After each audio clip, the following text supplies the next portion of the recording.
Hello दोस्तों, स्वागत है आप सभी का आपके अपने यूट्यूब चैनल आईआर स्टडी में। दोस्तों, मेरा नाम है इमरान। दोस्तों, इस वीडियो में हम यूसीसी यानी कि यूनिफॉर्म सिविल कोड के बारे में डिस्कस करेंगे, जिसको सरकार लाने की घोषणा करने वाली है। यानी कि लगभग सरकार की पूरी पूरी तैयारी है कि पूरे देश में अब यूनिफॉर्म सिविल कोड लाया जाए। तो इस यूनिफॉर्म सिविल कोड से लाने से क्या क्या देश में फ़ायदा होगा और इस चीज़ के क्या क्या नुकसान होंगे, यानी कि कौन सा समुदाय इससे ज़्यादा प्रभावित होगा, हम यूसीसी के बारे में पढ़ेंगे कि इस चीज़ से क्या होगा। तो देखिए, यूसीसी के बारे में पढ़ेंगे और सरकार इस पर पूरा पूरा जोर लगा रही है और उत्तराखंड सरकार इस पर बहुत तेज़ी से काम भी कर रही है।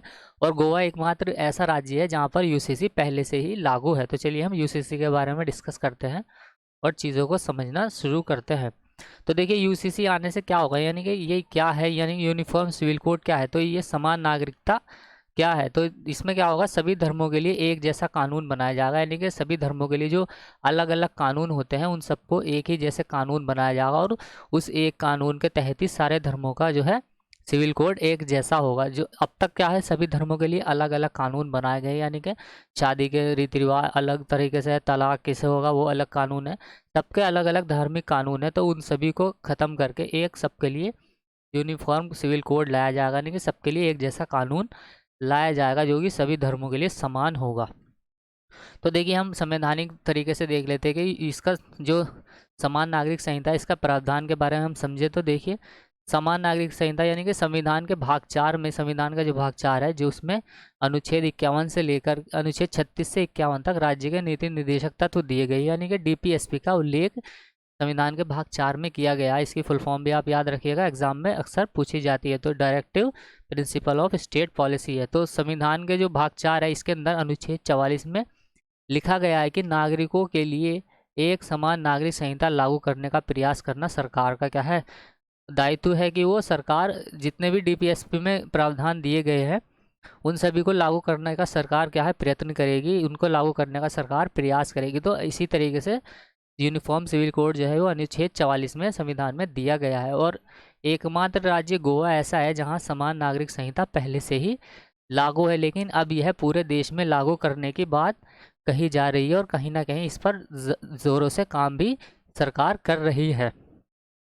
तो चलिए हम आगे इसका प्रावधान देख लेते हैं कि देखिए, किसी भी देश में जो कानून होते हैं वो दो तरह के होते हैं। एक तो क्रिमिनल लॉ होता है और एक सिविल लॉ होता है। तो भारत में क्या है, इसमें अगर हम देखें, अगर ये आपको कम भी दिख रहा है तो कोई बात नहीं, मैं आपको एक्सप्लेन कर दूंगा। जैसे यहाँ पर ये क्रिमिनल लॉ है, तो क्रिमिनल लॉ क्या है, सभी धर्मों के लिए, सभी नागरिकों के लिए भारतीयों में एक जैसे कानून है। क्रिमिनल लॉ में क्या क्या आ जाता है, जैसे चोरी हो गई, लूट हो गई, मारपीट हो गई, हत्या के जैसे आपराधिक मामले जो है, ये सब क्या है, क्रिमिनल लॉ है।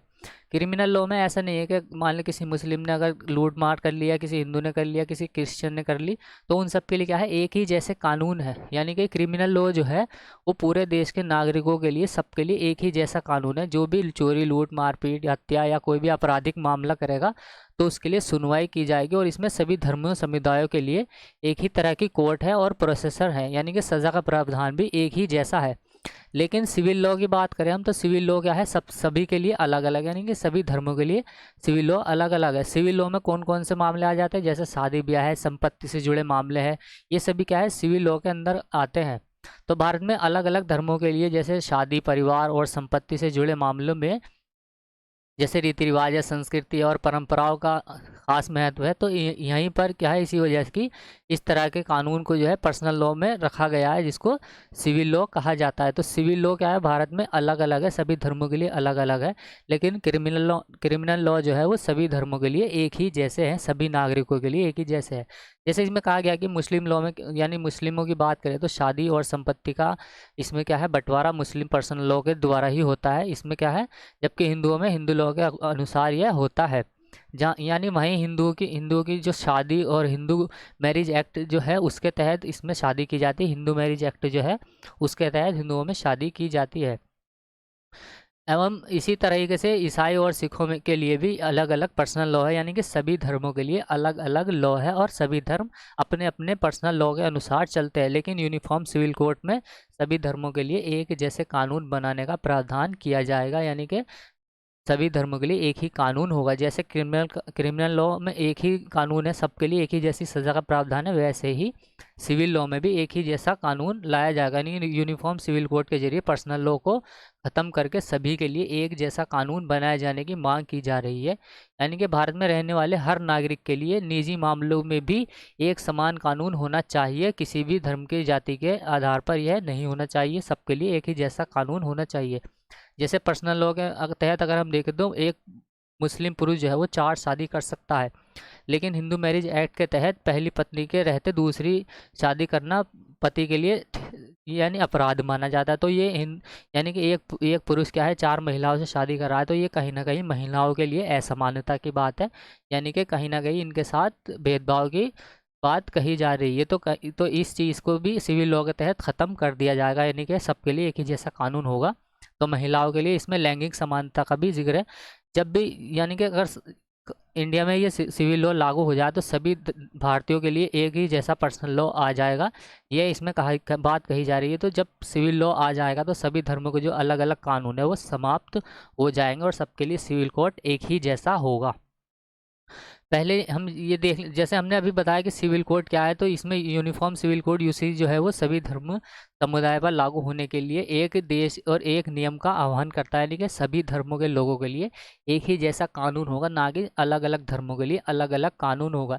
जैसे आप आसान भाषा में समझिए कि क्रिमिनल लॉ सबके लिए एक ही जैसा है, तो सिविल लॉ भी एक ही जैसा होना चाहिए। कहीं ना कहीं यही इस बात में यही इस चीज़ को दर्शाया जाता है कि सिविल लॉ भी एक ही जैसा होना चाहिए, सबके लिए अलग अलग नहीं होने चाहिए। तो यूनिफॉर्म सिविल कोड का मतलब है कि शादी, तलाक और ज़मीन जायदाद के हिस्सों में सभी धर्मों के लिए केवल एक ही कानून होना चाहिए। जबकि शादी, तलाक वगैरह के लिए क्या है, मुस्लिमों में अलग प्रावधान है, हिंदुओं में अलग है, सिखों में अलग है। तो ये सभी क्या है, एक ही जैसे होने चाहिए। तो सुप्रीम कोर्ट भी यूसीसी यानी यूनिफॉर्म सिविल कोड के समर्थन में रहा है। कहीं ना कहीं सुप्रीम कोर्ट भी इस चीज़ को मानता है कि भारत में एक ही सभी के लिए सिविल कोड लागू होना चाहिए, सभी धर्मों के लिए एक ही जैसा कानून होना चाहिए। तो सुप्रीम कोर्ट भी इसका समर्थन करता आ रहा है। तो धर्मों के लिए जो अलग अलग पर्सनल लॉ है उसमें अगर हम बात करें तो हिंदू विवाह अधिनियम 1955 के तहत इसमें हिंदुओं में शादी की जाती है, और हिंदू उत्तराधिकार अधिनियम 1956 है, हिंदू अपर्याप्तता और संरक्षिता अधिनियम 1956 है। ये सभी क्या है, धर्म के लिए अलग अलग लॉ बनाए गए हैं। लेकिन जैसे यहाँ पर काजी अधिनियम 1980 है, मुस्लिमों में शरीयत अधिनियम 1937 है, और मुस्लिम विवाह अधिनियम यानी मुस्लिम में जो शादी की जाती है वो 1939 अधिनियम के तहत की जाती है। जबकि हिंदुओं में जो विवाह किया जाता है वो 1955 के अधिनियम के तहत किया जाता है। इसलिए मुस्लिम महिला के लिए तलाक पर जो अधिकार संरक्षण अधिनियम है वो 1986 है, एवं भारतीय सिखों के लिए जो विवाह अधिनियम है वो 1872 है, और पारसी विवाह के लिए 1936 है।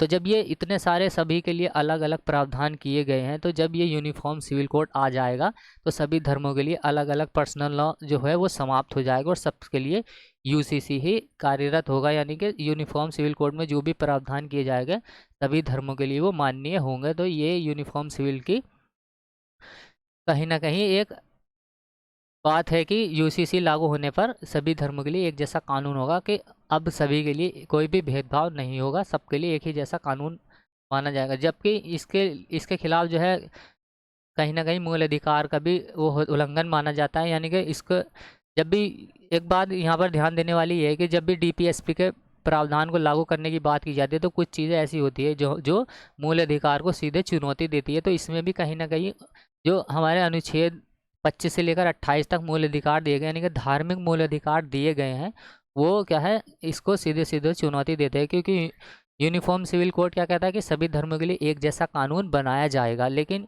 यहाँ पर अनुच्छेद 25 में कहा जाता है कि सभी धर्मों के लोगों को अपना अलग अलग पर्सनल कानून मानने का अधिकार है। यानी कि सबको अपनी अपनी अपनी पसंद से शादी, यानी कि अपनी पसंद का कानून, अपनी पसंद का धर्म मानने का अधिकार है। तो यहाँ पर 25 से 28 तक यानी कि अपनी पसंद की अपनी धार्मिक संपत्ति रखने का अधिकार है, उससे जुड़े संपत्ति से जुड़े जो है संस्थान है उसको बनाने का अधिकार है। तो ये 25 से 28 तक भारतीय मौलिक अधिकारों में दिया गया है। लेकिन यूसीसी के आने से ये सभी धर्मों के जो लॉ है वो पर्सनल लॉ सभी समाप्त हो जाएगा और यूसीसी में जो प्रावधान किए जाएंगे वो ही माननीय होंगे।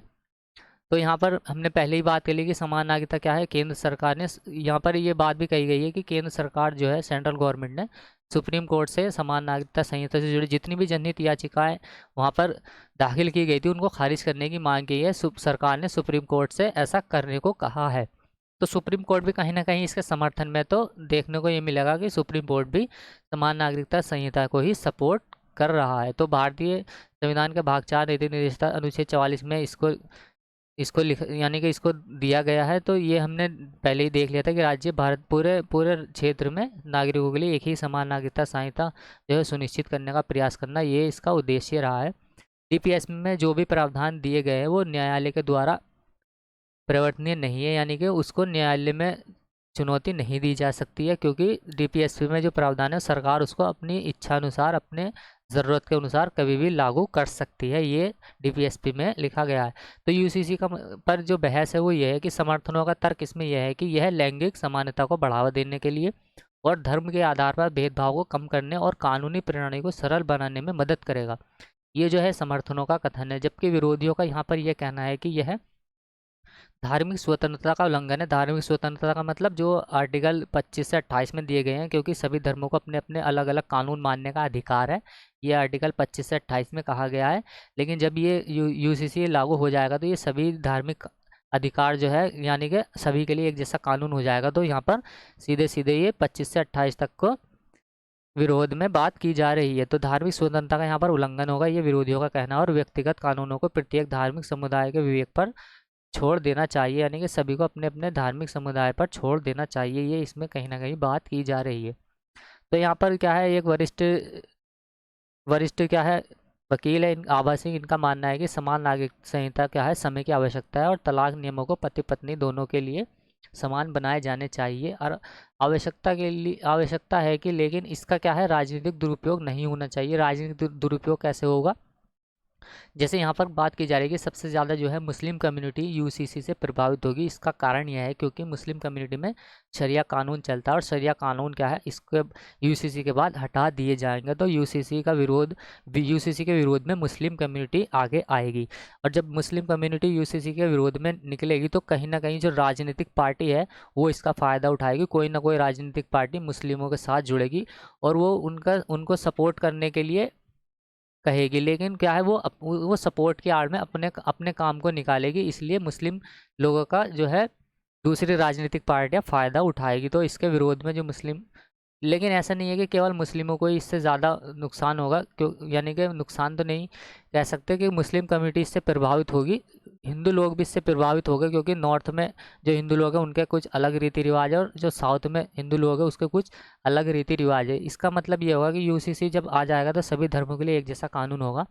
तो इसमें ऐसा भी हो सकता है कि कोई हिंदू लड़की मान लीजिए किसी और जाति के लड़के से शादी करना चाहती है, किसी और धर्म के लड़के से शादी करना चाहती है तो वो कर सकती है, क्योंकि यूसीसी के आने पर सभी के लिए एक जैसा कानून होगा, अब अलग अलग कानून नहीं होंगे। ऐसा भी हो सकता है कि कोई और धर्म की लड़की हिंदुओं में शादी कर सके और हिंदू धर्म की लड़की किसी और अन्य धर्म में शादी कर सके।